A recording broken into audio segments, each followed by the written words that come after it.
Welcome, everybody. I am Paddy Power. This is the local pundit, and this is your WREXtra Time show.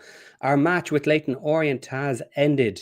We have lost for the second time this season with a 2-1 defeat. That match was a tale of two halves. In the match, though, Ratbone went in circles, Longman went on the left, everyone played via Howard. Leyton decided to play slowly and walk slowly, and they took home the 3 points. So, get your questions in, come and join us, guys, and we will be back soon.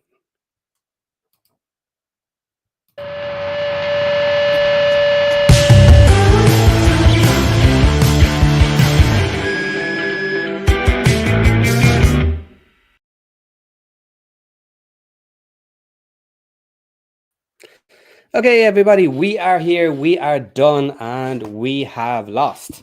But we have not lost everything. We have only lost 3 points. We are still in third place, and we are still within not spitting distance, but maybe kicking distance of second place and automatics. But there is plenty to talk about. The first half, not so bad. Second half, ooh, ouch. We tried to play like we did in our last match, and we could not do it. So, everybody, I want lots of people in today. I want everybody to have their say, because this show is not about me, it is about you guys. And I am about to drop the invite link into the chat. So come and join us. I do have some people in the background who are going to come and say hello. You know them. They are Ken and Aaron. Welcome, guys. Welcome, welcome. Hey, it's WREXtra Time. Everybody get excited, even though we lost. Hard to be excited. Hard to be excited. Yeah, your intro's not quite as up as last time, Aaron, but I understand why. It's tough. It's tough. But you know what? Leyton Orient deserved that. They were fan-fucking-tastic. So they were great. They found overloads all over the pitch and dominated the ball. It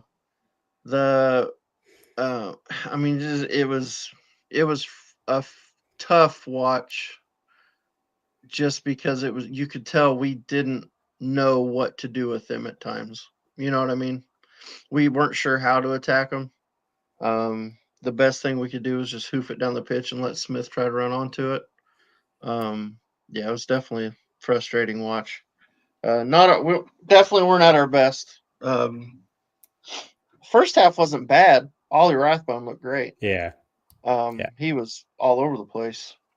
But they were terrific. And I'll tell you what, and I think you guys kind of I didn't get to listen to your whole show, the build up show. But you did talk about their youth. Mm-hmm. And I think that showed their legs. Yes.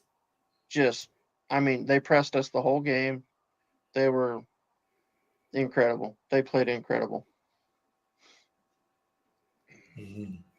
Well, yeah, I looked at the difference between, I said this to Paddy just before we went live, the difference between Northampton and Leyton was very obvious. We were allowed to control the ball against Northampton. We weren't allowed to control the ball against Leyton, and you can tell they're a quality side. I would have been happy with the draw. We've come away with the loss, and I'm not surprised because Leyton are a form team at the moment, and they played like it. Yep, absolutely. Okay. Well, I'm going to hit a little bit of my little positivity chart here. Mm-hmm. If we go back, make us feel better, Paddy. If we go back to my little chart, I said we need 9 points from each set of 4 matches, and we listed Leyton Orient at home as the most difficult match of the 4, which in theory means it's the most likely we're gonna lose out of the 4. So that leaves us with Mansfield Town, who are completely in the dirt. They lost again today, which is some ridiculous number of 3-0 losses. 3-0, okay. And then Bolton Wanderers. at home. So Mansfield away, but they're playing dog shit. And then Bolton Wanderers at home, who are a decent team, but we played recently, and squad for squad, we should be able to take them. So that would be the 9 points we need. But that still means we need to take out those two teams, which hasn't happened just yet. But as I said, the sky is not falling. So I'm going to keep saying that, because I'm sure someone in the chat is going to say you're being a little negative. But no, this second half especially needs a little bit of analysis, needs a bit of discussion. What went wrong? Why it went wrong? And I'm sure plenty of people have questions on it. What did you think of our fans today? Because for a good portion of the second half, and before that, I wasn't too happy about this level of support that we were getting at home today. It didn't sound like the Kairos. It didn't sound as loud as it usually does, as potentially it should do. But halfway into the second half, every back pass was booed by the crowd. Our own fans booing our players. Now, I was sick of passing back and playing through Howard at that point. It was very clearly not working. It was negative football. But just talking about the crowd for a moment while we wait for our first guest to come in. What did we think of that? That's not the Wrexham fans we usually see. Yeah, that was. I agreed with that. I mean, it's hard to tell when you're listening on TV too. I mean, because sometimes the microphones are in weird places, but it definitely sounded like the Orient fans were singing the whole game, even when they were down. Very loud. I thought the away fans were fantastic. I agree. It didn't sound great. Our fans didn't sound great on. At least not on TV, but it's hard to say when you're not there. So but yeah, some of the booing and the back passing, I can get it. It can be frustrating, but I mean, I don't know. Here's the thing. I heard some people complaining. I was just listening to a Twitter space on my way home, and they were complaining about not having any possession, but then also complaining because we weren't being more direct. And those two things don't compute. Okay. You can't be direct and hold all the possession. When you're direct, you're going forward, it's quick passes and you're shooting. You don't have possession. You don't get possession when you're going direct. So I think people are just frustrated because we didn't have an answer for what they were doing to us. And yeah, I mean, it was just, it's a frustrating match. But yeah, the fans, definitely what it sounded like? It sounded like one of the Jimmy Bag of Donuts Cup games. It's what it sounded. I mean, that's really what it sounded like. So I don't know if it's a Tuesday thing, a weekday, thing, but that's what it sounded like over the TV anyway. Yeah, I would say that this shows the standard that the fans are now expecting out of Wrexham, and that's why they were showing their frustration.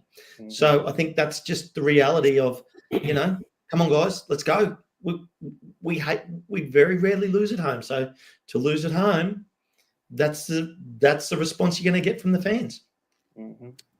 Yeah, and there is a difference that we can talk about later between going direct and more positive football, playing forward, playing sideways instead of playing backwards. Now, it is ultimately not our strength to string together 20 passes and go through our defense and around the defense and up one of the wings or back up through the middle. That is not our game.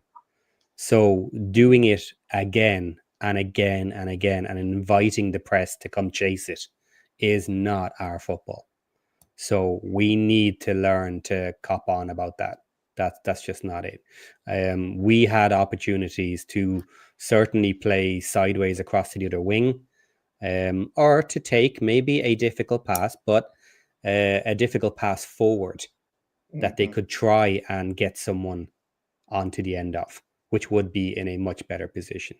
And they need to figure out what they want to do, because that was very different. It worked last week when we had an easier opponent who wasn't able to press us as quickly, but it did not work today with a young team that were chasing everything down and pushing. Mhm. But before we get in too deep, we do have some other news here I might as well cover. So first up is the EFL Bag of Donuts Trophy knockout stage. We have Birmingham City 2, Bradford City 1. They scored at the 89th minute. So Birmingham City is back in the lead, and it looks like it is about to end. There is maybe 3 minutes left. So potentially no upset in that match. Birmingham likely to go through to the final. So that's out of the way. Let's pull up the matches from today. England's League One matches. Okay, share my screen. Yes. So well, the matches today were not great for us. No, Why obviously. is it not working? Windows. Well, the one that mattered anyway for us. Okay, here we go. Right, so let's bring up results. We had Crawley Town versus Wigan Athletic 1-1 draw. No big deal to us. Everybody's too far away, really. Mansfield Town at home to Lincoln City got hammered 3-0, as you mentioned earlier. So they are in trouble. Shrewsbury Town 0, Huddersfield Town 1. They escaped with the 1 goal, took all 3 points, which is good for them. They are still obviously a bit behind us. Stevenage lost to Burton Albion. Let's see who scored. Jay Reid, penalty. Okay. No, a penalty that they didn't score. Wow. Mm. So Webster scored just before halftime at 45 minutes. So not our boy, but Vartson. Oh well. Then we have Stevenage. I just said that. Wrexham versus Leyton Orient. Wycombe Wanderers 2, Bristol Rovers 0. They took that out fairly easy as expected. And that was it for tonight's matches. So yeah, Wycombe, the one we wanted to maybe lose something, didn't as expected, which is unfortunate. They gained 3 points on us, and we are now back to 5 on that one. Yep. And it's only 5 points, Paddy. This is not the end of the world. They have a tough run home. Absolutely. 15 matches left. Plenty of time to make that up. And Wycombe are coming to some difficult matches. They have Birmingham very soon. Not the next match, I think maybe the match after. So let's see if that's a 3-point loss for them. And can we make those 3 points back then or in the next match? So we shall see. I think everybody is so pissed off they're not coming in to talk about it. They're so mad. They're so mad they have taken their ball and gone home. Yeah. So let's.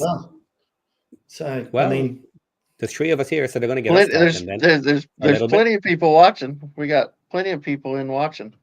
Yes. People just want to watch us go off with our frustration. Is that what they want to see? All right. So let's break this thing down. Obviously, the first goal, corner, great quality shown by Rathbone. Yeah. I mean, that was great. That was fantastic. It's exactly what we wanted. That's the kind of goal. It's we scored at the far post, Aaron. For defenders, that's the hardest man to mark. Yeah. Because he's got that and where he comes from too was, I mean, exactly. it wasn't like he was just standing there. He made a good run in. He came in great. from distance. Really was a great corner, great setup. everything about it was fantastic. It was nearly identical to a lot of other goals we have scored off that back post, except it was kicked in instead of headed. Yeah, The ball exactly. The ball Yeah. dipped down a bit lower, and he just got a foot on it instead, and And guided it home. it is full time. This is just for Josh in the Jimmy Bag of Donuts Cup. Yeah, it is done. They are true. Fair play to Birmingham. We expected that. Yeah, now actually, just while we're there, before we go back, well, there is a rumor that a certain expensive player has broken his leg, which is not good news for any team to have one of their star players break their leg and be out. That's him done for the rest of the season. Not that they don't have other players they can rely on. It's not like they're short on a good player or two. But yeah, look, no one wants to see that. Look, yeah, you don't want anyone to be injured, but I mean, that's a very unfortunate thing. And for those of you that don't know, that's Stansfield that Paddy's talking about for Birmingham.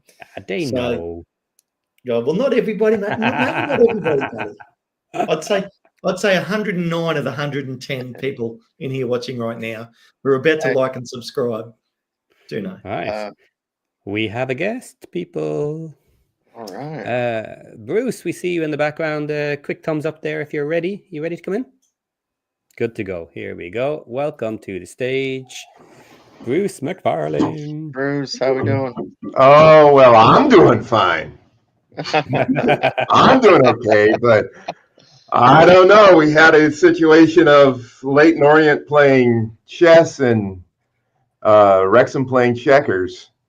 Yeah. At least that's what I thought when I saw they're doing the formation they're using, but it turns out that's the formation they always use. Yeah.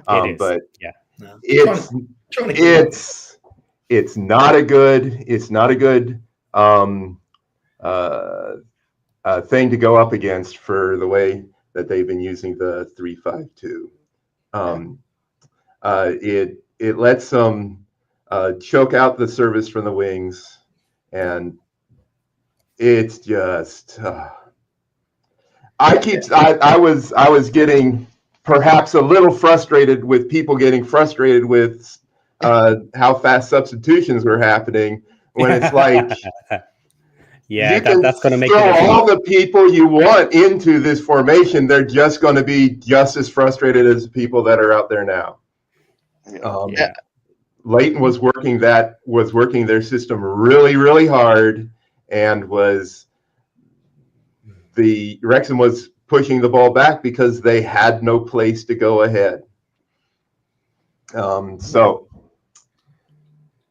that's the way I was looking at it.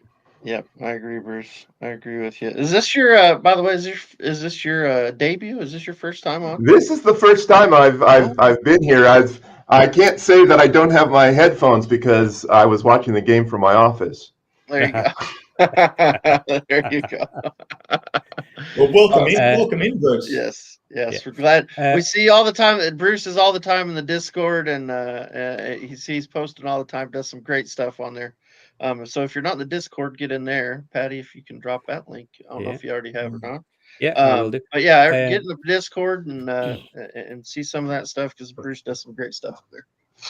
Bruce, you do a lot of stuff for the women's channel too, and following the women, which is great.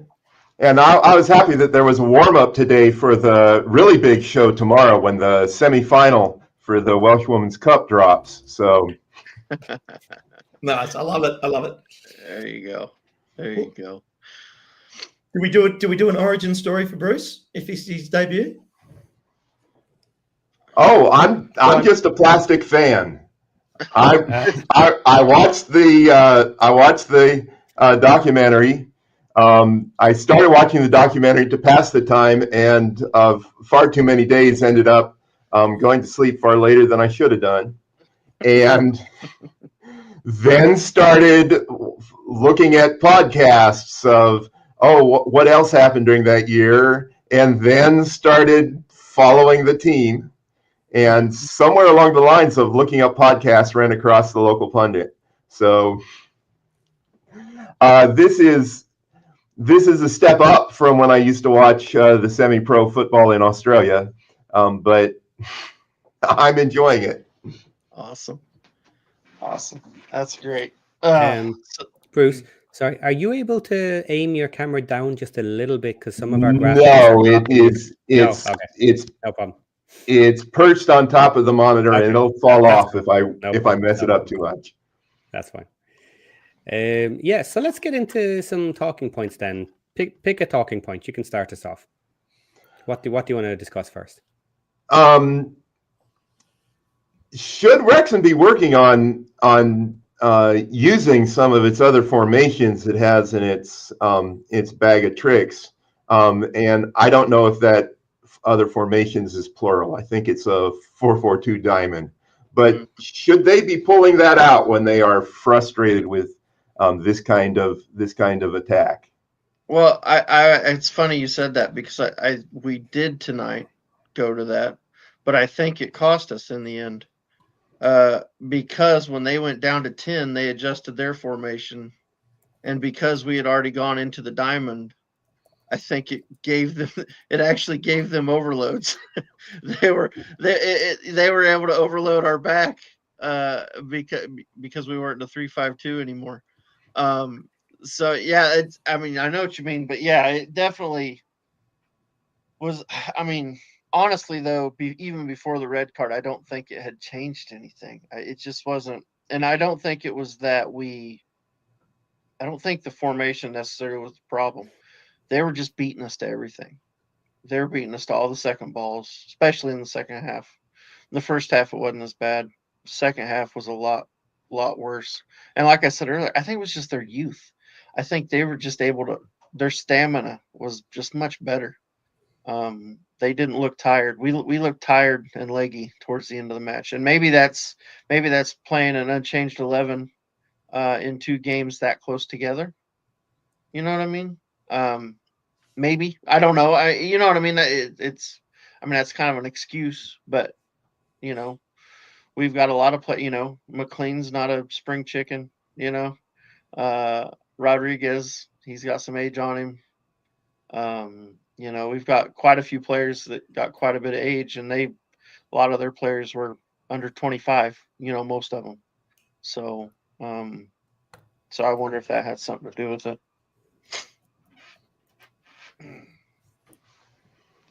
Yeah, they were certainly fast, and they were beating us to balls numerous times.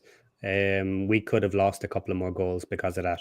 We actually got quite lucky in a few spots with very good defending, tenacious defending.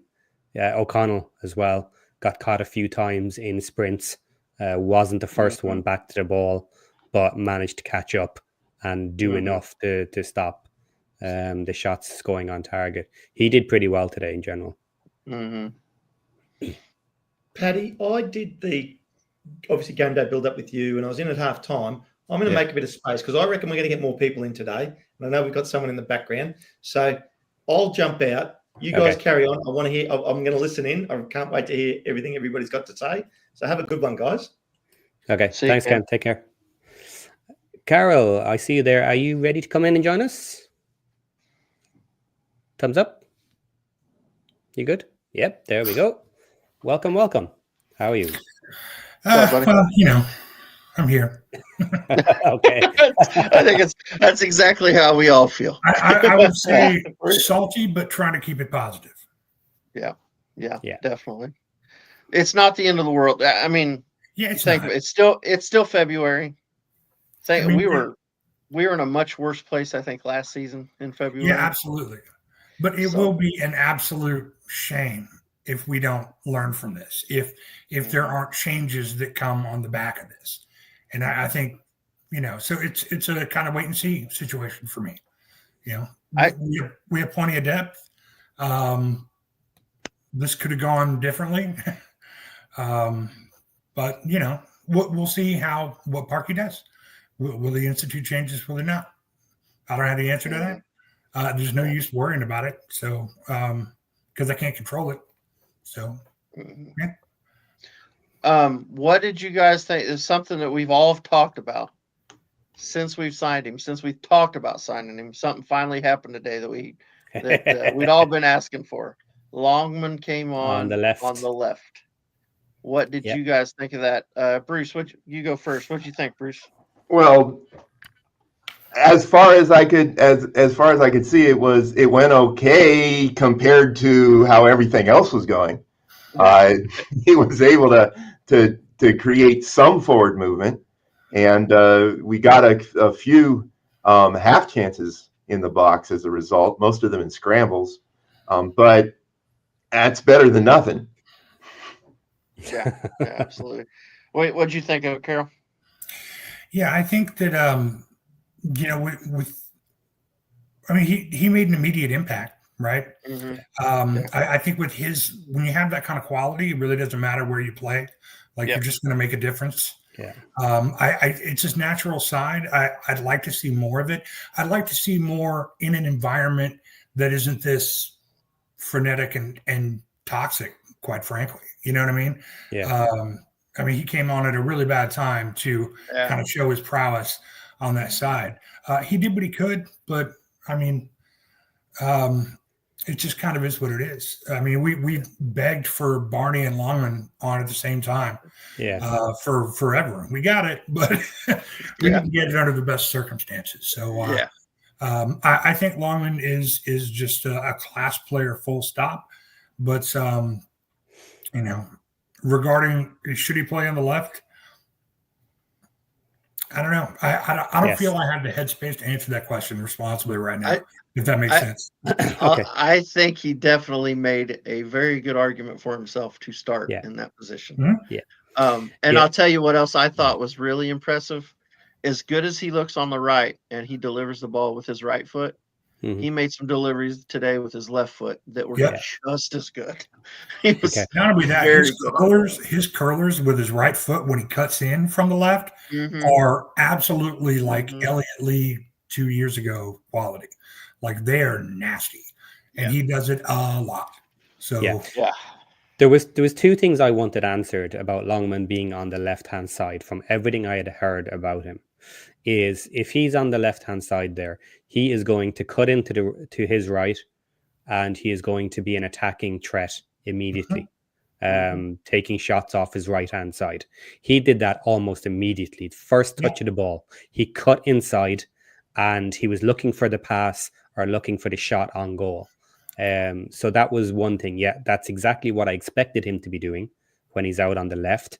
But the more interesting one for me was then, is he then only going to cut in?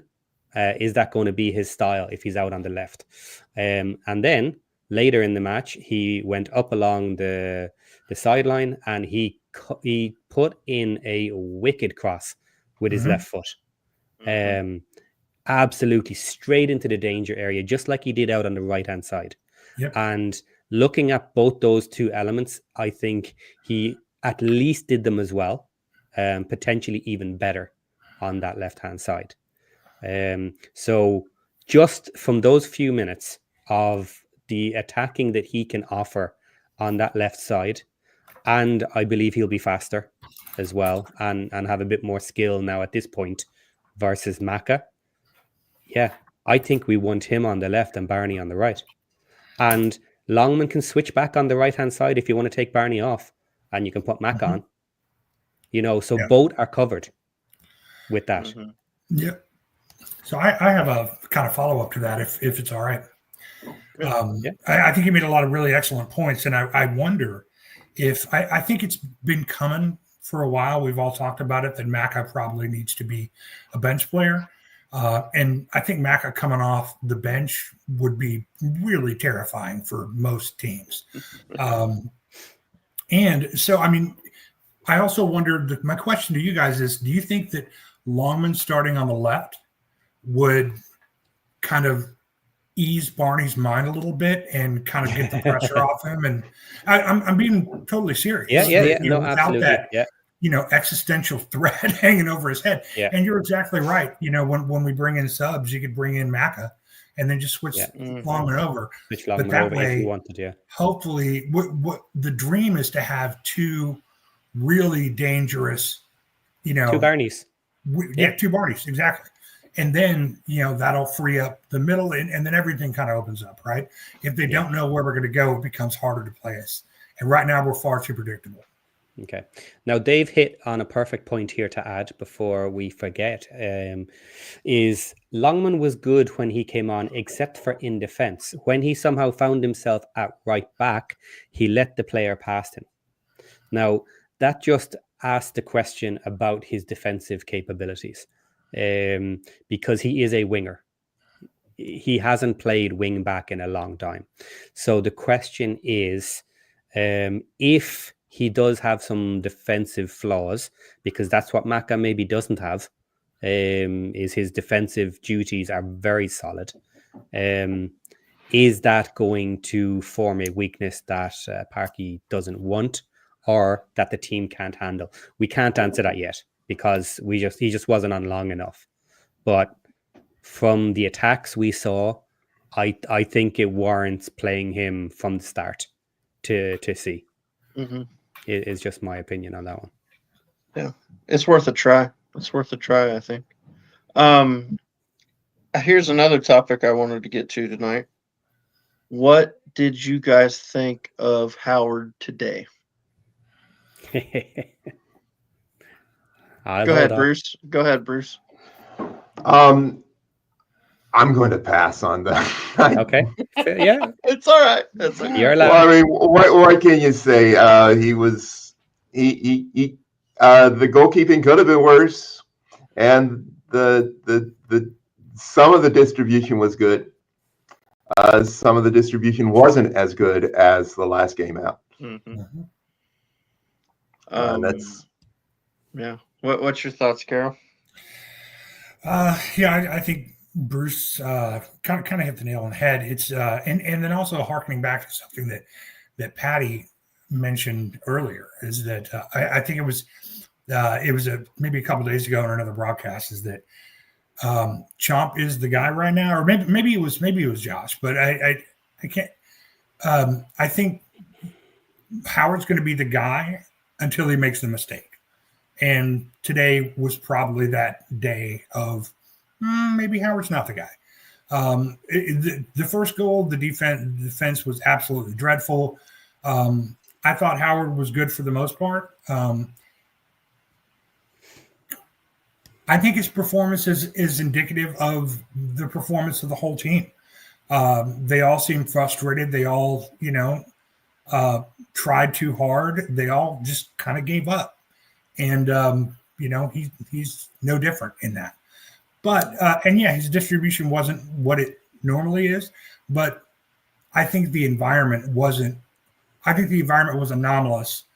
And you kind of have a chicken egg situation of, okay, are we playing this shit because the crowd has turned, or has the crowd turned because we're playing this shit? And it becomes like a vicious cycle. And, I also was not impressed with the crowd. But for me, Howard he played well for being our third keeper. But I would probably start AO or think real hard about it. And I'm really waiting for Burton to come back. I don't know if it's been touched on. I don't know if Josh touched on it. Pre-game, Parky had said Burton looks like 3 or 4 weeks could be back. So that'd be, I think that'd be good. But in the meantime, I think today, we gave up 2 goals. We don't do that often. I don't think it's entirely on Mark Howard, but as Bruce said, his distribution wasn't as good for sure. Kicked 3 or 4 balls just straight out of bounds. And they were putting pressure on him, you know what I mean, to get some of those balls away. So I don't know that AO necessarily would have had better distribution today, but I feel it has already been said in the chat, and I'll go ahead and say it. I think you could have got to the first one. I think AO probably gets down quicker and gets to the first one. The second one, maybe. But I think AO gives us, and we talked about this Sunday, I think even, or one of the shows we've done, Patty, and I said with this game, he's going to have to do some goalkeeping. He's not going to be able to just, a teddy bear could have goal kept for us against Northampton. Yeah. So, you know what I mean? So I think today we were going to face shots and he was going to have to do some goalkeeping, and they end up getting 2 in. I think there's a good chance AO saves one of those. This is our new Scar versus O'Connell problem. It is AO versus Howard, and it's very simple. In that Parky needs to just decide what he wants, and whatever he decides is going to be the answer. Because with Howard, I don't think Howard played particularly bad today, because the team didn't play well enough for Howard today, right? But Howard, even getting down low and blocking a shot coming in and parrying it away, he didn't look comfortable in those scenarios either, right? So the big problem here is, what style does Parky want to play? Was Parky happy with almost the entire team playing via Howard? Even if they were up in the opposition's half, they still played the ball all the way back to Howard. Howard tried to play it out. They couldn't play it out because of the pressure, and Howard ended up booting it long. So yes, his distribution wasn't great today, but he was pressured with all of his shots because most of them were back passes. The players were not in position to receive a long ball, so it was more difficult for him. And I don't think that's going to get much better against the harder teams. The top end teams are going to look at that match today and say, this is how we are going to cripple them if they do this. Right? Even more so than all the comments that I didn't totally agree with about people have figured out our style. People previously may have figured out our style, but it wasn't so easy to counteract it. Right. You could take out elements, you could block off Barney, you could do different things, but we have attack from everywhere, including our defense at different times. So we have the ability to score from anybody at a particular moment of genius. However, the style of play that we played today, being extremely defensive, playing backwards, that is why the crowd turned, because they knew it was not working, and they started to boo every single time they passed backwards. Now, I can guarantee you, if Parky plays that again in the next match, they are going to boo from minute 20. It's not going to be after half time. The crowd is going to turn instantly if he tries playing that again. Now, look, if he plays it again and it wins and he wants to keep doing it, that's fine. You're not only playing for the crowd, but how fast they turned on this style of football today was interesting to see.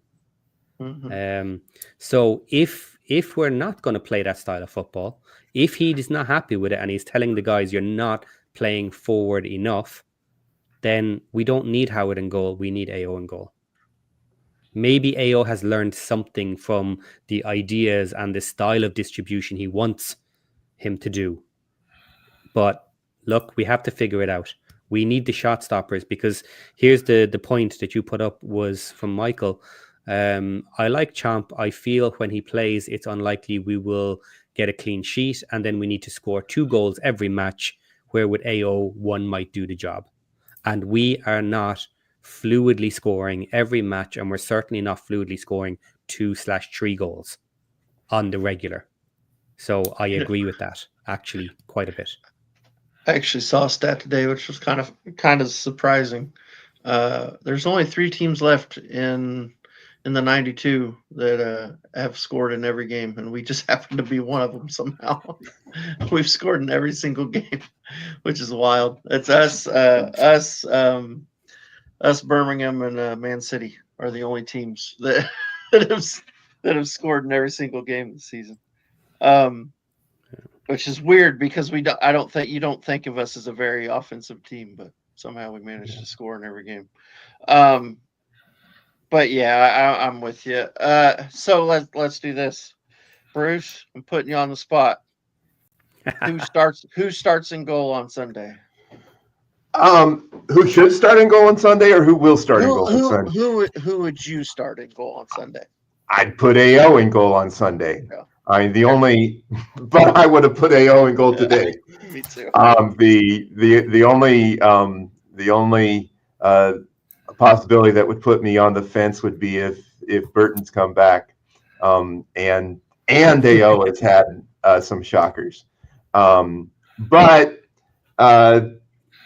the grounds for hope is just on quality without being totally knit together. The front line was able to knock back a bad team.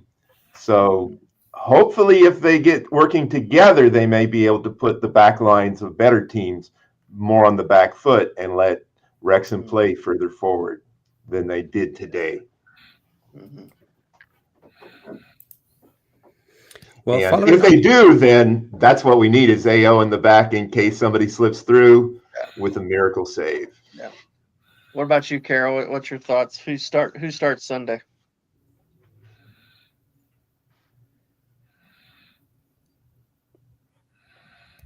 Carol? Yeah. I'm sorry. Who starts Sunday? Can you give me that one more time? Who starts Sunday in goal? I think I think AO starts. I think so too. Yeah, Okay. I'm with you. I think so too. I think Harkey does this, and he's done this with several players. He did it with AO and Scar. He's done it with other players.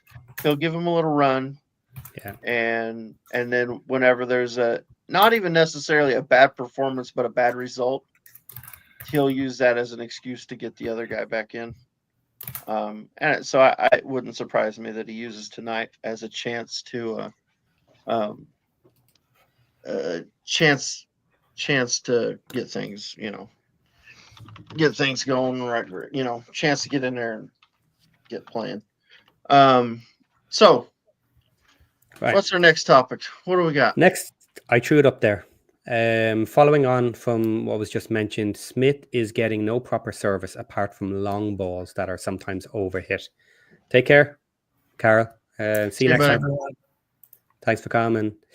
Okay, so I agree with this. Smith is getting no proper service apart from long balls that are overhit. Now, two things here. Yes, that's absolutely true. But if Smith is coming here, then surely he should have known that. Right? If he didn't know that, then he hasn't watched enough of our matches to know that. So he's not going to get perfect service. When was the last time we had one of our strikers or our attacking side get a tap in? Have we even had a tap in? Open pass, knock it in the back of the net this season? One, maybe.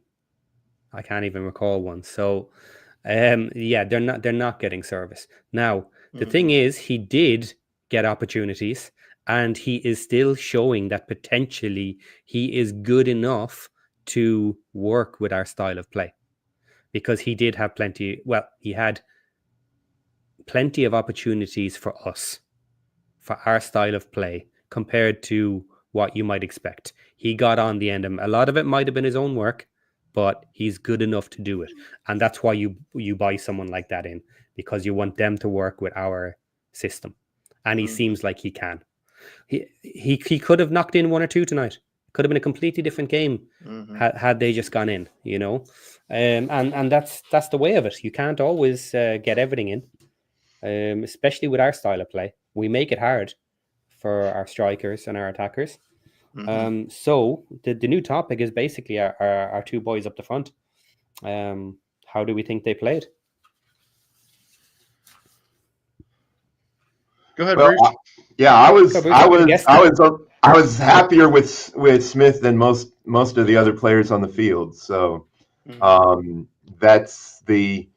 it's more not having a platform to stand on, but he worked hard and he covered a lot of grass and did ask some questions.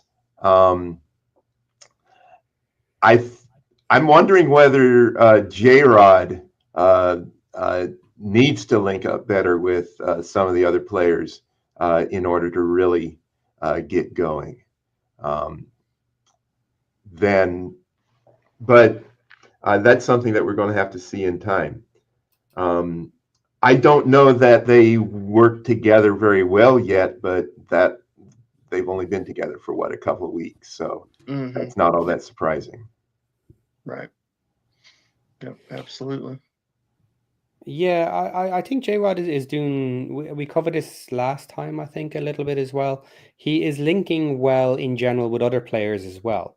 It's part of our style. Like getting to Smith is not a simple thing from where he's receiving the ball, from where Smith is, because we've been saying the same thing about Palmer. You know what I mean? When he was there, Palmer wasn't knocking down easy knock-ins to anybody either for a long time. So that's a difficult thing to do. But he is holding up the ball, he is receiving the ball, and he is making passes in the right places, or at least in positive ways to other people, including Barney as well. So we mentioned Barney a little bit already because we mentioned Longman on the other side. Interesting with Barney today. Let's bring him in as part of this attacking unit because he kind of is. Yeah.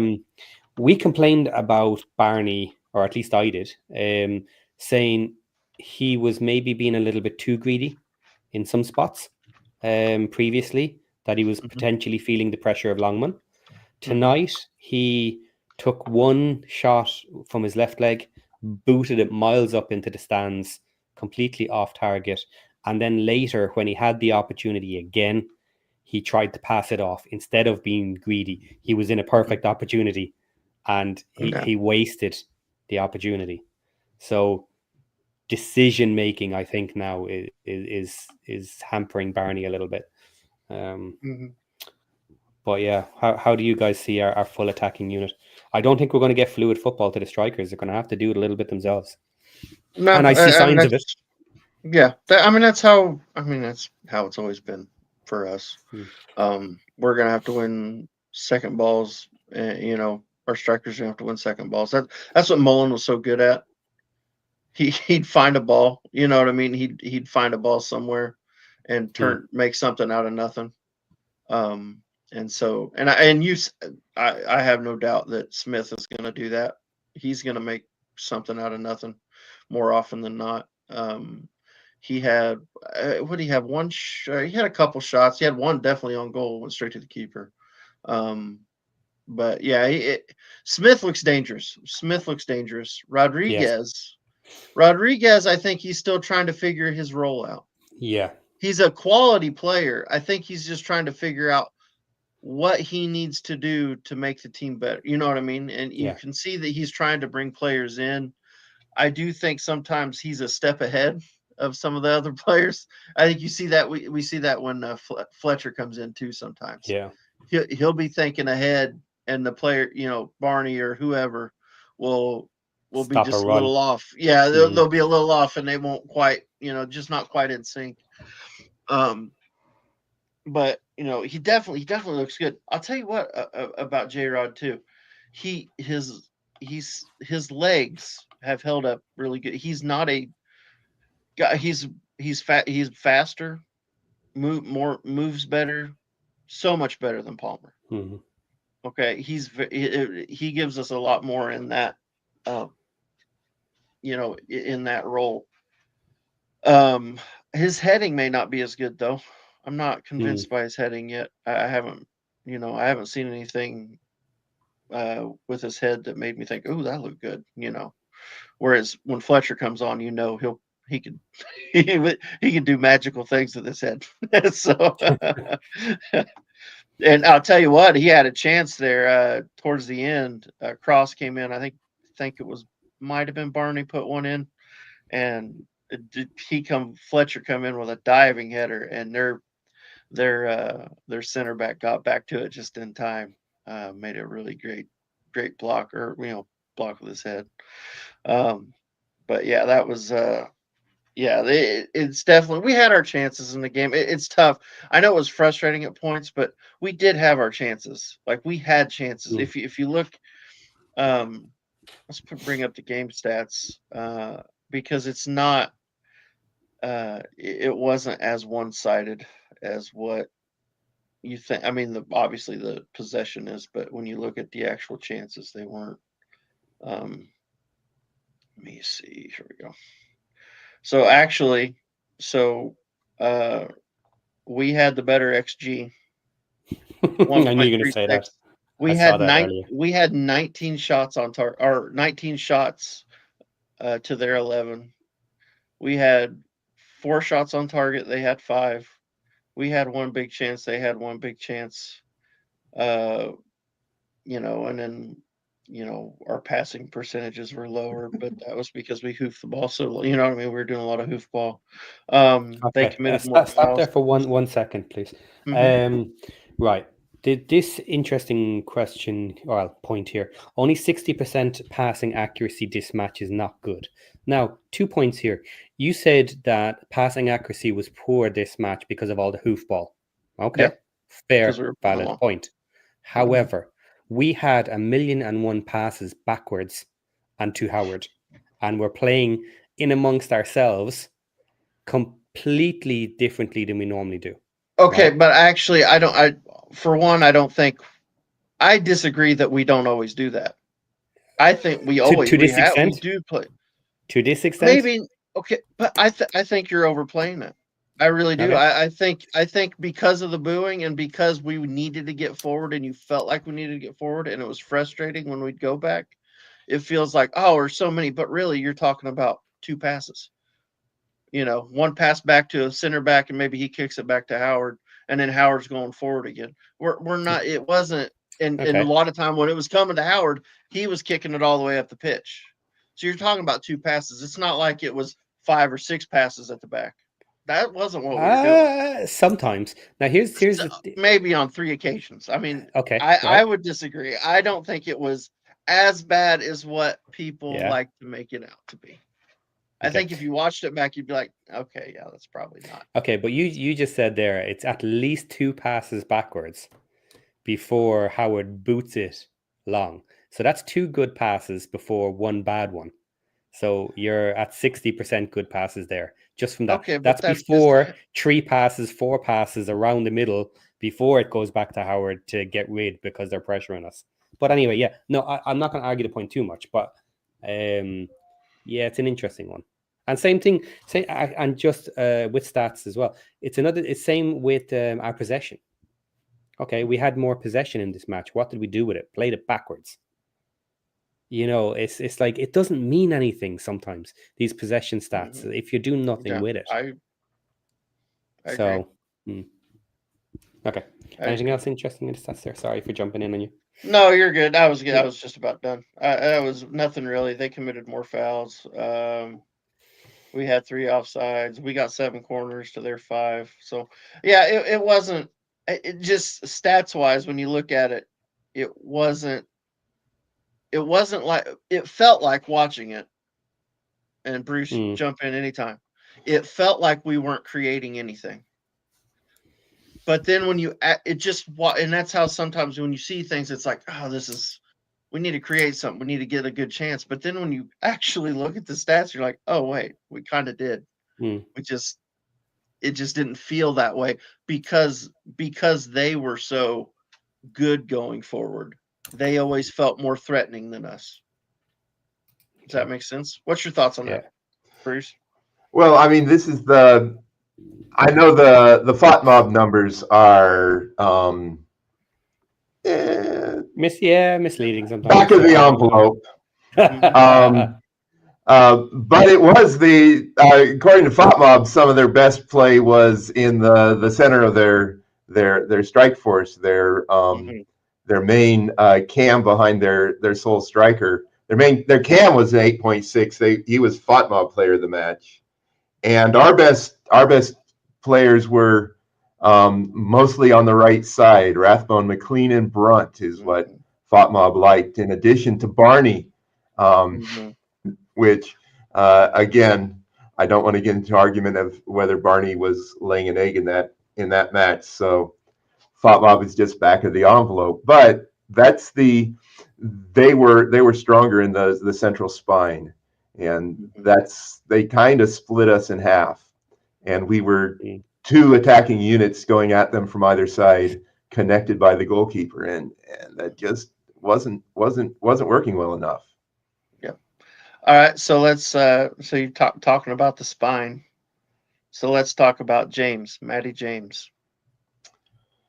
I'm not convinced he's our best player in that position. I'm not convinced he's our best player in the second game of a week. I think he's brighter if he hasn't played a week than when he's backing up.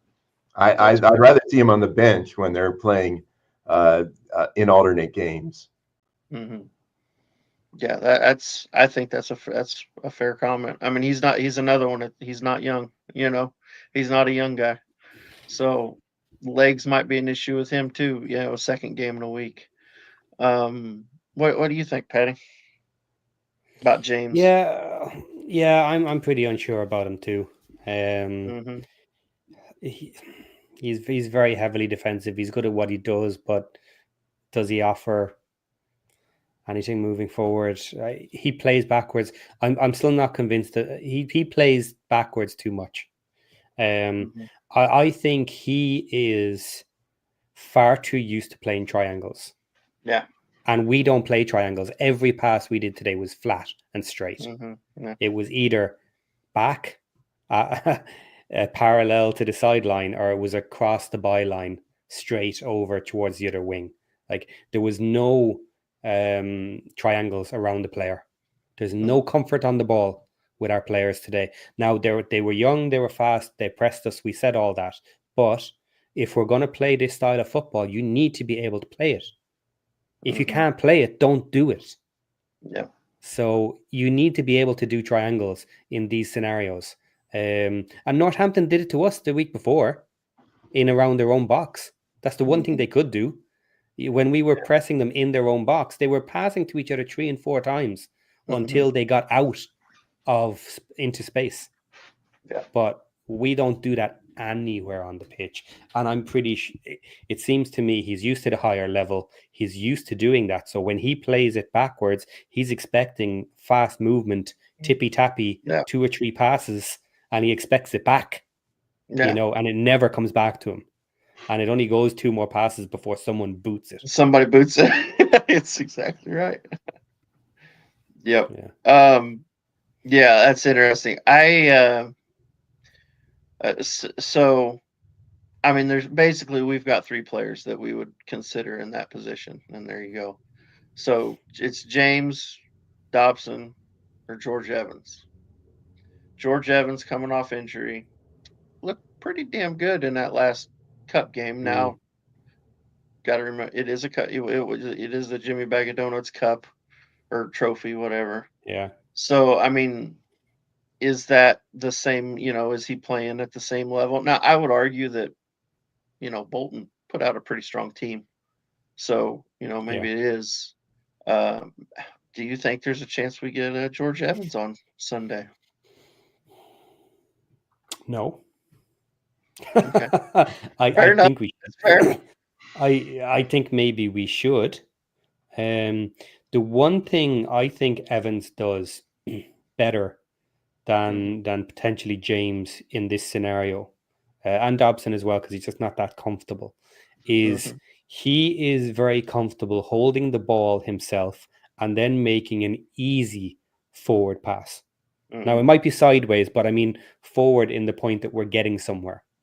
He doesn't just naturally pass it backwards unless there's a lot of pressure. He is very comfortable on that ball. And I think he is used to / knows the style and ability of the players around him. So he doesn't try extremely difficult stuff unless it's open.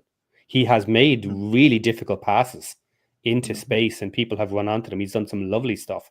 But I think he keeps it simple when it needs to be simple. Yeah. And that's probably the difference in my head as I see it. What do you think about that? Who would you like to see in that position? Are you happy with James, or would you make a change, Bruce? Well, this is in a different game. I would rather have Dobson in that position than where he's playing. The way he was playing this game, I would rather have Dobson sitting down than where he was playing. So I don't think this was his best claim to stay on the field, especially in that front or that the midfield spot he's in. He was one of the weaknesses in the link-up play when Wrexham was trying to move forward on the left-hand side today. I think. I don't know. Who else can play? Dobson and Cannon, and who else could play in that spot? Well, I mean, and we don't have right now, he's not. If Lee's healthy and Lee can play the other side, you could play Rathbone on that side. Yeah. Or clone Rathbone. I think they should clone Rathbone and play him on the right and the left.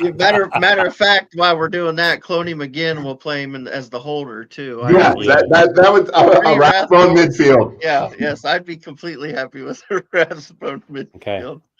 It was said in the commentary tonight, Rathbone is now 1 goal away from tying his highest league goals in a season. He'll get there. So the way he's playing, he'll get there, absolutely. Yeah. And he'll probably break it too. But he absolutely is coming into his stride. Did you see his little flip? His little circle. That was cool. And it got such a cheer from the crowd as well. You know, that was a nice move. Put a smile on everybody in that first half before things started going downhill. Here's a point from Hugh. I kind of agree with it. I won't go against our players tonight. Orient were a better team all around and made us look poor, especially in the second half. Yeah, I think they definitely played at their highest level. You know what I mean? Because they were up for this game, and they played very hard the entire game. I don't think. I mean, obviously, we did not play at our best by a long shot.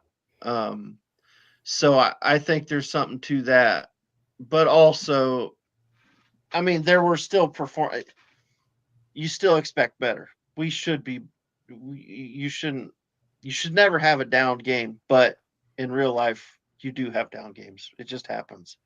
You know what I mean?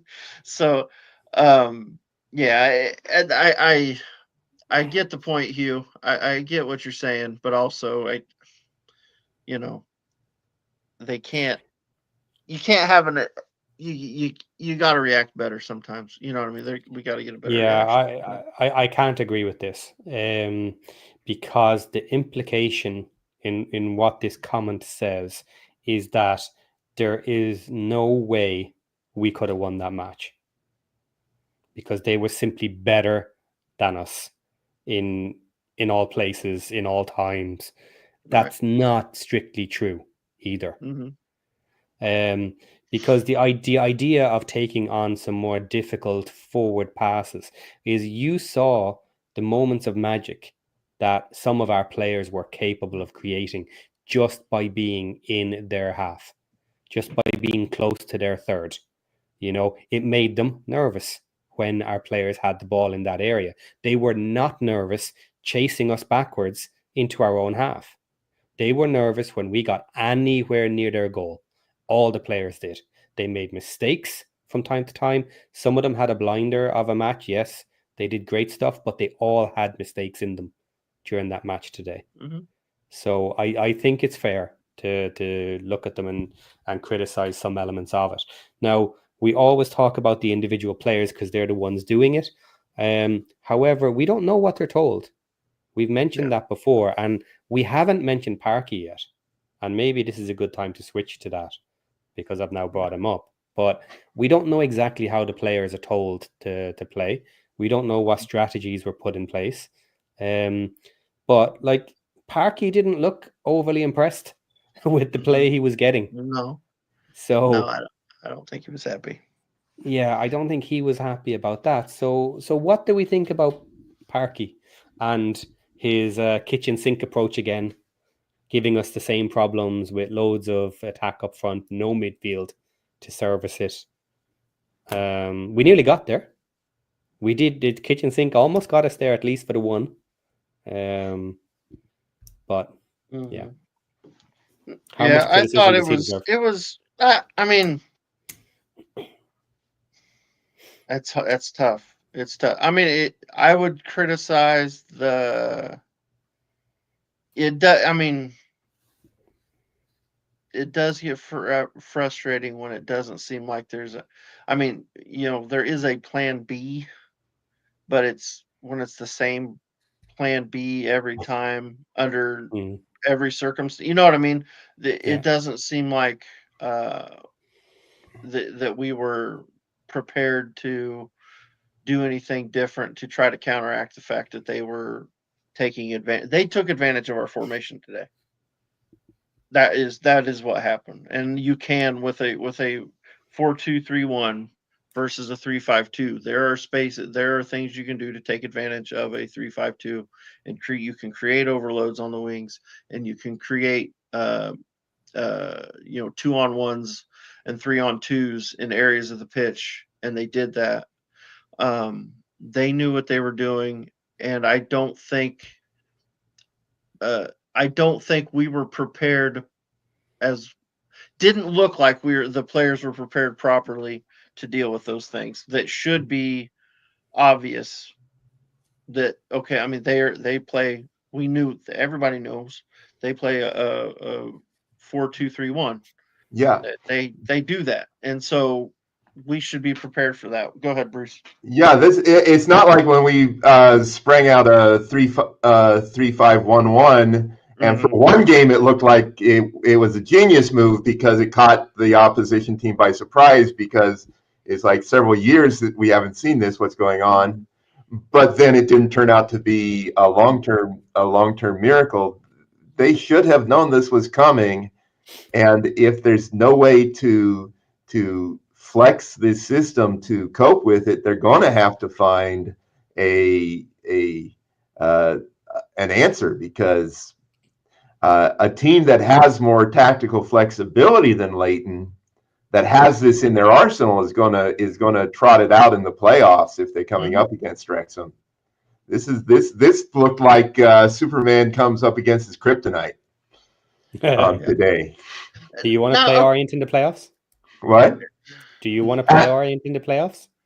No, I do not want to play any 4-2-3-1 team in the playoffs. But I'm afraid if we come up against a side that has flexibility, that's exactly the team we're going to be playing in the playoffs, because it's one of the you go ask an AI what formation should I use against a 3-5-2, and this is one of the two it'll say. So he had come up against a team that has it and knows how to use it, and has young, active players to work it well, because it is a high energy ask to use it well against this formation. But they had that energy. Yeah, and to that point, we've came up against several teams that play a 4-2-3-1, but don't play it anywhere near as well as what Orient is. Sorry, I didn't mean to cut you off, but I wanted to make that point, because we have ran into it this season, but they play it at a very high when you run it up against somebody that doesn't have as much pace and fitness as Leyton. It's like, wait until they're not able to do the overloads anymore, and then away we go. And the last 20-minute winner. But this game would have had to gone on for 120 for that to come up. And by 80, Wrexham was gassed. Yeah. Yep. I agree with that. It was they were tactically set up well, and they know what they're doing. They know how to play that formation, and they're very good at it. They get all fancy, and they play inverted fullbacks and do all kinds of neat things that sound really cool. but they make it look good too. you know. Yeah. So okay. Let's see. What's another topic we can hit on that was that I was thinking about today? You got anything, Patty? Well, I'll bring up this question here before we move on to a Yeah. topic. James Lee, I assume that's at Paddy, maybe. Question: is the top of League One the ceiling for Parky's coaching style and tactics? Is he incapable of adapting to a different style than Who-Fit football? This is an interesting question that comes up again and again and again. What is Parky's level? What is the type of football we play? How is it going to get us there? Can he ever survive in championship? All of this. Now, I'm going to ask a different question first before I get onto this. Do you guys think that we are getting better at playing our game since we brought in the new January transfers? Are we a better team playing the way we are? Well, yes and no. Saturday, Okay. yes. Today, no.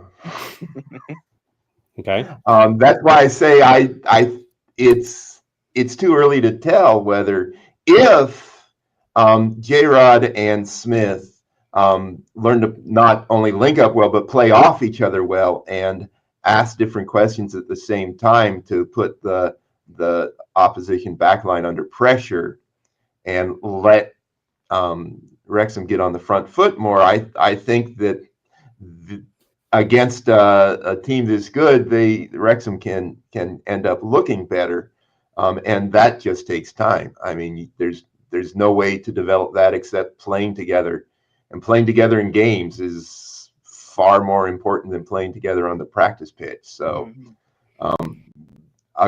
another couple of weeks of starts with the hectic pace they're going now, and we might start seeing it. Okay. So, But fingers best guess. crossed. Best guess, I think they can. I think Smith has the physical attributes, and J-Rod has plenty of experience to work out where he needs to be to work best with Smith. So I think it's going to happen.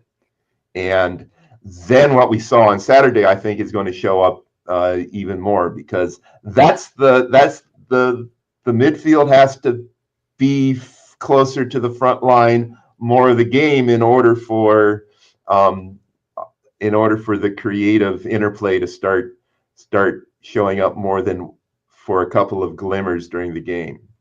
And I think they can get there. Okay. So I asked Andy Morrell pretty much this question.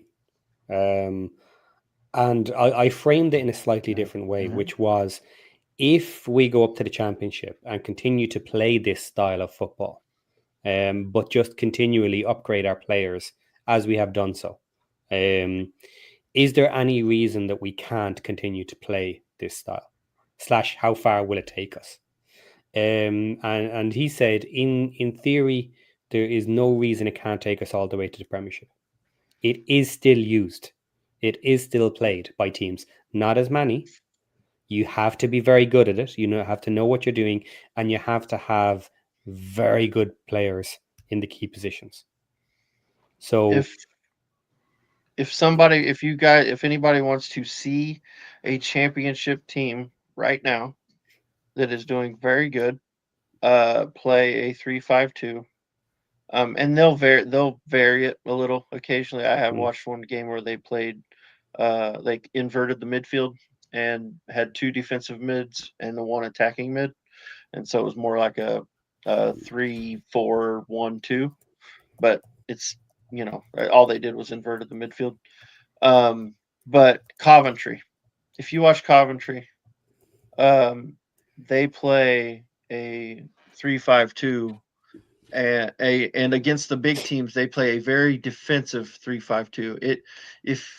It was very good lines. The back line 5 across, and it's not 3-5-2, it's really 5-3-2. It's 5 at the back, straight across.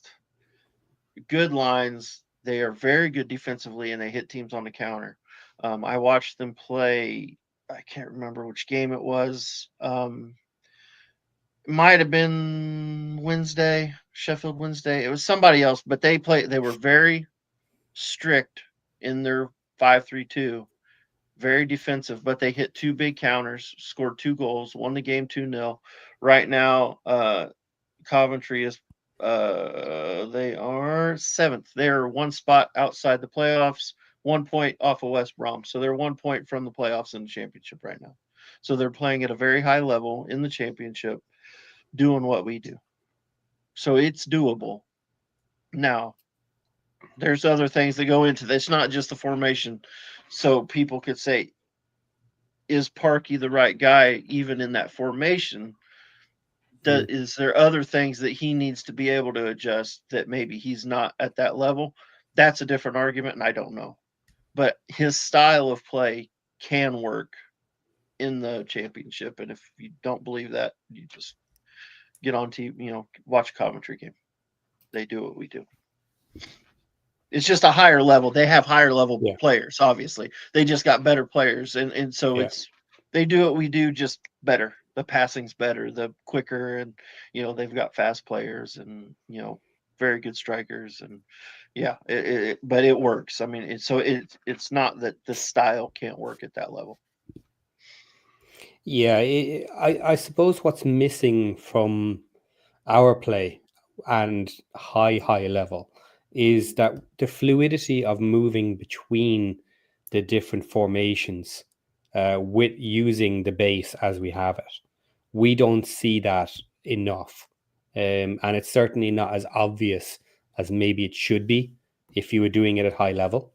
And we certainly don't switch for long periods of time. Now, we've already mentioned the diamond earlier. Yes, we do that, but that's a secondary scenario, not a fluid scenario, kind of. And I know we do basically hit a 4-3-3 when we start transitioning. But yeah, it's the fluidness of switching between all of those at different periods that we don't see in our game that maybe we would like to at higher levels. Mm-hmm. Yeah. Yeah, and the build-up play, building up out the back, you can tell he wants to do that. I don't know that our players are quite good enough to do that. And so where we've made fun of and Patty, me and you have done it on shows. Yeah. We've made fun of teams where they make a mistake at the back because they're trying to play out the back and they do something stupid and they give away a cheap goal. Yeah. I think Parkey has said, because he doesn't want to give away that cheap goal, he said, if you get in trouble, just hoof the damn thing. Yeah. And it can get, I think sometimes the players use that as a crutch sometime and hoof it more than what he wants them to. You know what I mean? I don't think he wants them to do it all the time. I don't think he's saying, just hoof it. I think he wants to build up out of the back, but he's also doesn't want to give up a cheap, easy goal. So he's given them the license to say, okay, if I'm in trouble, just get this thing out of here, send it down the pitch. And I'm okay with that, because we're not giving up cheap and easy goals where we've seen several teams give up just a terrible goal, a real bad back pass or a real bad, a guy tries to pass it across in front of the goal and a striker just comes in out of nowhere and pokes it in, So yeah, there's definitely levels. And I think Parkey can do it. I think I know the comment you put up there. He took Bradford to the championship, kept them in the league. And in that season he was not backed very well. He did not have a ton of money, but he was able to keep Bradford in the championship. But then when he went to Sunderland, he had it wasn't good. Sunderland fans don't like him at all. Now I don't know how his backing was that season as far as what kind of money they had to spend and what kind of players they had. But so, I mean, you don't know. And what kind of backing are we going to get? Obviously, so far, Wrexham has always backed Parkey. They've always given him money to spend. But when you get to the championship, it's a whole nother level of spending. And how much are they going to be able to spend? Especially if we go up this season when we know we've got money to spend on a cop and a training ground. And, how much will they be able to put into the playing squad to give him a strong team? So that, and I'm sure they'll back him, but it's how much can we? That we just don't know. We don't know that. So a lot is going to depend on how well players like Max and Barney and Rathbone continue to develop, because every single one that steps up to at least competence at the new level is one less player you have to buy. yeah, exactly. Yeah, it's funny. I heard, and this isn't. I don't take this wrong. I hope nobody takes this wrong. I'm not making a shot at Matt. Matt, Racecourse Ramble he had a show. I think it was yesterday or the day before, and they were kind of talking about this. And if we go up, he said, we're gonna have to sell the whole squad, get a whole new squad in. I think that's overkill. I don't think we have to do that. I think you could get 5 or 6 really good players in and make us a team that can stay in the championship. You know what I mean? So I don't think you got to change 11, but I don't think you have to spend a ton of money, but you are going to want some high level players in specific areas. And I think, we've joked plenty about O'Connell and Scar. I think that would be one of those spots. Yeah. We need a solid defender and that can play the ball like Parky wants to play that spot. And he probably a younger one too. Not, we probably don't want a 32-year-old doing it. Well, we do want to have a central defender that has the pace to keep up with a championship striker. Yes. And I don't think O'Connell is that defender. I don't think he is either. I think he's fantastic at this level, very good at this level. But if moving up a level, then if he's our starter, that would be probably worrying. That would worry me because the pace at that level. Yeah, that's certainly one of the key areas that needs an upgrade at some point. Basically in the summer. Yeah. That's going to need a full-time upgrade, maybe more than Scar. Scar maybe came in to do it, but O'Connell has stepped up to the level of Scar. So now he is Scar basically at the moment. But we need better. But that's one spot. We need a brunt. We need another brunt at that position. A young guy that can really go. Yeah. Now, staying on the same topic, because I think it's worth delving into this a little bit, because we don't delve into it too often. Now, Nick has put in a comment, having this convo every time the team loses isn't good for the future of the club. We will end up sacking coaches every season like the rest. Completely disagree. So I understand the thought, and that's fine. Now, there is much less talk of harshness against Parky than there has been for a long time, I think. So let's not over exaggerate too much here. Firstly, Parky is the safest manager probably in every league that we have in this country at the moment. He is not going anywhere anytime soon. No. And I don't care how much the fans might bitch and moan or make some boos about back passes. Parky is going nowhere until he has a disaster of a season. An absolute disaster. And in our scenario, that is, we don't go up this season, and next year we end up in 17th. Right? So we're a long, long way away from that. And I do think it's fair to talk about the tactics. Now, I'm going to defend Parky a little bit here because I think it's warranted to defend him. Because we've called out the players for their role. We've called out Parky a little bit for the tactics that we think maybe some of them are not working well. And you've defended him to say, well, maybe they're not doing what he's asking him. Or maybe they're not capable of doing what he's asking him. Right? So all of these could be true. We're not really sure.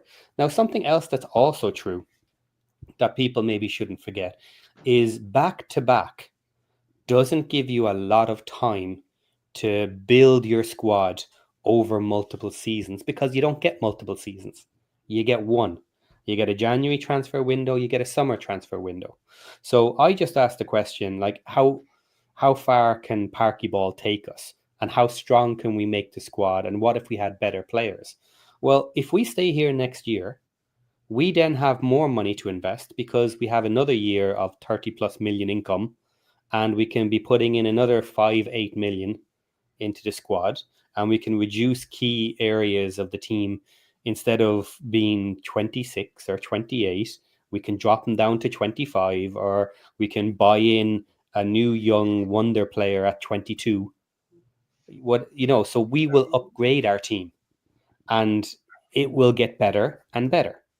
So the expectation of what we can do changes with the amount of time you have to do it. So that's another defense of both Parky and the club, because we say the club seem to be willing to back them, and they do. They're putting the money out there, but they've only had one season to do it. Mm-hmm. To be fair. Yeah. And that's, I mean, speaking of the spine of the team, that's in League One, upgrade the central defensive midfield position and upgrade the central back, and that's a scarier team because a lot of the other players are freer to go forward. Yeah. Well, and just think, I mean, obviously we all want to go up, okay? But if we don't go up this season, we have a very strong team we wouldn't need a ton in the summer to be a very good team next season. You know what I mean? And I think you just probably nailed two of the main positions. You get those two positions improved, we would be very tough to beat. You know what I mean? I think we'd be really good in League One next season. Now, that being said, if you look at the championship table, some of the teams that might be coming down are kind of scary. Luton will be coming down with still getting money from the Premier League. There'll be a second team or a second year parachute. They'll be on a second year parachute. Yeah, so that's what we looked into that, Patty. You remember what that was? 30 million, 25 million. Or so. Yeah, it's a ton of money. Yeah, it's scaled down each year, but it's 3 years. Yeah, so. Yeah. I think it's something. I think it's something like 50, 25, and 10, or 50, 30, 10, or something along those lines. Yeah. For the breakdown over 3 years. So, 30 million is Michael Hillier is saying in the parachute. So if Luton come down next year with 30 million and the players that they still have, you have to assume they're going back up in a top two. Now we would have a very strong team and would likely be looking again for one of those two spots next season. But who else is going to get thrown big money at them? We could still be in a 3-way playoff next year. Yeah. I mean, just looking, I mean, you've got right now in the bottom 3 in the championship, you've got Derby County. They're going to have money. You know what I mean? Luton, obviously, Luton's at the bottom of the table, so there's a good chance they're coming down. Plymouth, which I don't know where they are money-wise, but they did get promoted a couple years ago, and they scored a buttload of points. Hull City is just they're 1 point above the relegation zone, and then Cardiff is only 2 ahead of them. Stoke's only 3 ahead of them. So I mean, there's some big teams that could be coming down that are in that in that conversation to come down. So there's no there's no guarantee that next year's easier. You know what I mean? We may have a better team, but all the other teams may be better. And here's the thing: I would expect Bolton to be better next year. I would expect Huddersfield, if they don't go up, to be better next year. So I mean, there's going to be League One could be really strong next year. We don't know. They could be, and on that thought, we did look into this recently, and something else that's very possible for the championship next year is that every team that is currently in the championship with parachute payments could be out of that championship league for next season.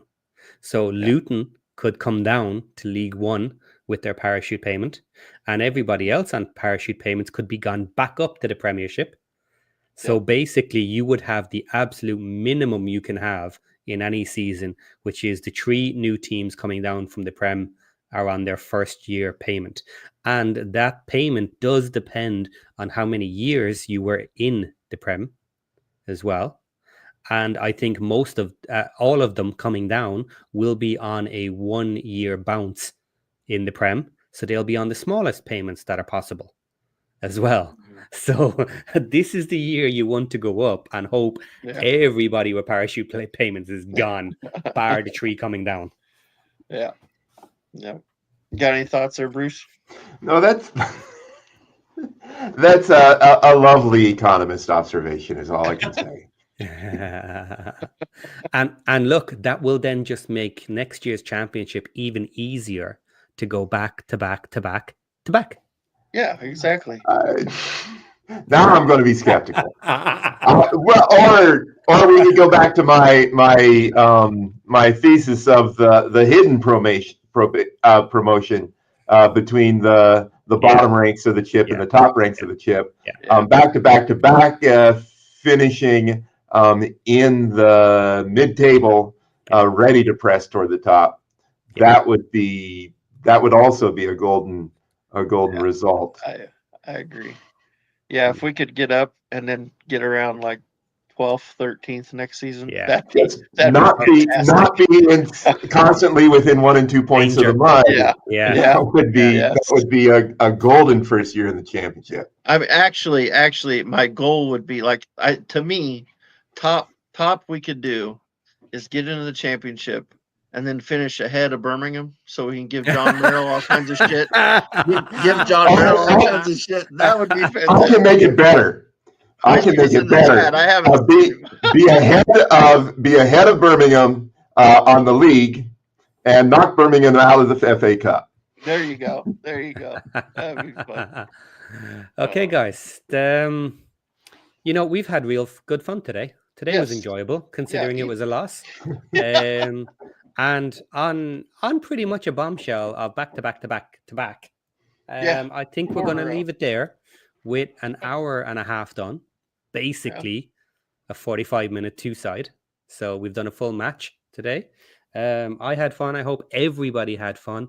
Bruce, if you can hang on for a minute, I'll say hi to you in the background when we're done before you go. And guys, we will see you next time on that bombshell. We are out of here. Bye, everybody.